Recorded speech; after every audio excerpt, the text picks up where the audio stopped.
ओम नमो भगवते वासुदेवाय। ओम नमो भगवते वासुदेवाय। ओम नमो भगवते वासुदेवाय।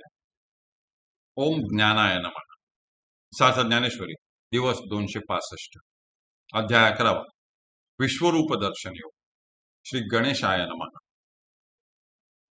संजय उवाच राजन एवं उक्त्वा ततः महायोगेश्वरः हरिः पार्थाय परमम् ऐश्वरं रूपं दर्शयामास। संजय म्हणाला, हे राजा धृतराष्ट्रा, याप्रमाणे बोलून नंतर महायोगेश्वर श्री हरींनी पार्थाला आपले परम ऐश्वर्ययुक्त विश्वरूप दाखविले. पै कौरवकुल चक्रवर्ती मज हाची विस्मयो पुढत पुढती जे श्रियेहुनी त्रिजगती सदैव असे कवणी. ना तरी खुणेचे वानावया लागी श्रुती वाचुनी दावा पा जगी ना सेवकपण तरी आगी शेषाच्याची आधी. हा हो जयाचे नि सोसे शिणत आठही पहार योगी जैसे अनुसरले गरुडा ऐसे कवण आहे. परी ते आघवेची एकीकडे ठेले सापे कृष्ण सुख एकंदरे जाहले जिये दिवुनी जन्मले पांडवचे. परी पाचाही आतु अर्जुना श्रीकृष्ण सावी याची जाहला अधीना कामुक का जैसा अंगना आपैता कीजे. संजय म्हणाला, हे कौरव कुलामधील चक्रवर्ती राजा, मला पुढत पुढती म्हणजे वारंवार हाच विस्मय वाटतो की ह्या त्रिजगतात म्हणजे त्रैलोक्यामध्ये श्रिये म्हणजे लक्ष्मीहून सदैव म्हणजे दैववान कवणी म्हणजे कोणी आहे का? नाही. नाहीतरी खुणेचे म्हणजे तत्वाचे वानावया म्हणजे वर्णन करण्यामध्ये श्रुतीन वाचून ह्या जगात दुसरे कोण समर्थ आहे, दाखवा बरे. अथवा सेवक पण म्हणावे तर ते एका शेषाच्याच अंगी आहे. अहो महाराज, जयाचेनी सोसे म्हणजे ज्या परमात्म्याच्या प्राप्तीच्या इच्छेने आठही प्रहर साधना करून शिणत असलेले योगी जनांप्रमाणे दुसरे कोण आहेत व देवाला अनुसरणारा व वाहून घेतलेला गरुडाप्रमाणे दुसरा कोणी आहे का?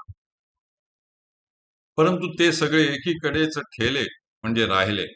सांप्रत असे झाले आहे की ज्या दिवशी हे पांडव जन्माला आले त्या दिवसापासून कृष्णापासून भक्तांना मिळणारे सुख हे त्या पांडवांच्याच ठिकाणी एकवटले आहे. त्यातही ज्याप्रमाणे एखादी अंगना वा स्त्री एखाद्या कामुक पुरुषाला आपैता म्हणजे आपल्या स्वाधीन करते, त्याप्रमाणे पाचही पांडवांच्या मध्ये श्रीकृष्ण सावियाची म्हणजे सहजच अर्जुनाच्या अधीन झाला आहे. पडविले पाखरू ऐसे न बोले या परी क्रीडा मृगही तैसा न चले कैसे देव येथे सुरवाडले ते जाणो नाही. आजी हे परब्रह्म सगळे भोगावया सदैव याचेची डोळे कैसे वाचेनी हन लळे पाळीत असे. हा कोपे की निवांतुस आहे हा रुसे तरी बुझावीत जाये नवल पिसे लागले आहे पार्थाचे देवा. एरवी विषय जिणोनी जन्मले जे शुकादिक दादुले ते विषयोची वानिता जाहले भाट ययाचे. हा योगियांचे समाधी धन की होऊन ठेले पार्था अधीन या लागी विस्मयो माझे मन करीतसे राया. देवीची संजय म्हणे कायसा विस्मयो इथे कौरवेशा श्रीकृष्णे स्वीकारिजे तया ऐसा भाग्योदय होय. अर्जुनाच्या निस्सीम श्रद्धेमुळे श्रीकृष्ण त्याच्या इतके अधीन झाले आहेत की पढविलेले पाखरू देखील इतके बोलणार नाही अथवा क्रीडेसाठी पाळलेला मृग देखील इतका आपल्या आज्ञेत राहणार नाही. अर्जुनाचे दैव इतके कसे सुरवाडले म्हणजे त्याला अनुकूल झाले आहे व त्याच्या दैवाचा इतका कसा सुकाळ झाला आहे हे काही समजत नाही. आज पूर्ण ब्रह्म जे श्रीकृष्ण परमात्मा त्यांचे संपूर्ण योगैश्वर्य भोगावयाला अर्जुनाचे डोळे सदैव म्हणजे भाग्यवान आहेत. म्हणूनच त्याचे बोलणे श्रीकृष्ण कसे झेलत आहेत व त्याचे लाड कसे पुरवित आहेत ते पहा. हा रागावला तर देव निवांतपणे ते सहन करतात व हा रुसला तर त्याची ते समजूत काढतात. देवाला अर्जुनाचे हे नवलकारक असे पिसे म्हणजे वेड लागले आहे पहा. एरवी श्रीकृष्णाची योग्यता काय वर्णन करावी?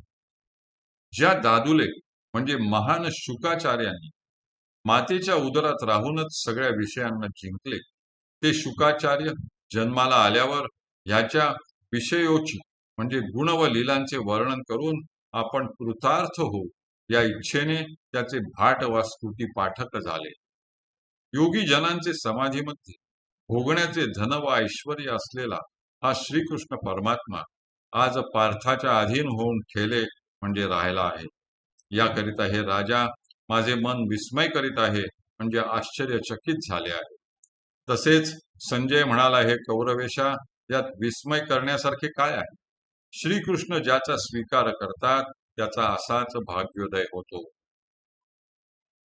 म्हणून तो देवांचा रावो म्हणे पार्था ते तुझ दृष्टी देवो, जया विश्वरूपाचा ठावो ते कसी तू.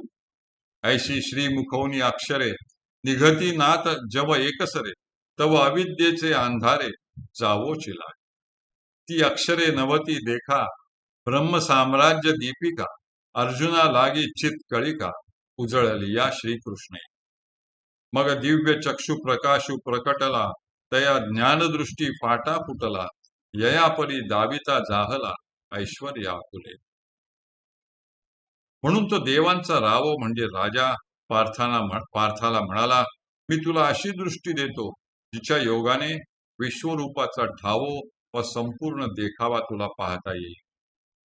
भगवंताच्या श्रीमुखातून अशी अक्षरे निघतात तोच अर्जुनाच्या मनातील अविद्येचा व अज्ञानाचा अंधार जावयास लागला. ज्ञानेश्वर म्हणतात, तुला दिव्य दृष्टी देतो ही भगवंताच्या मुखातून निघालेली अक्षरे नसून ब्रह्म साम्राज्याला प्रकाशित करणाऱ्या त्या चित कळिका म्हणजे ज्ञानरूप दीपिकाच श्रीकृष्णाने अर्जुनाकरता उजळल्या असे समजा. मग त्या दिव्य चक्षूंचा प्रकाश प्रकट झाल्यावर अर्जुनाच्या ज्ञानदृष्टीला पाटा फुटला म्हणजे त्याची ज्ञानदृष्टी चहूकडे पाकली. याप्रमाणे श्रीकृष्ण त्याला आपल्या योगैश्वर्य दाखविता झाला. हरिहि ओम, हरिहि ओम, हरिहि ओम. हरये नमः, हरये नमः, हरये नमः.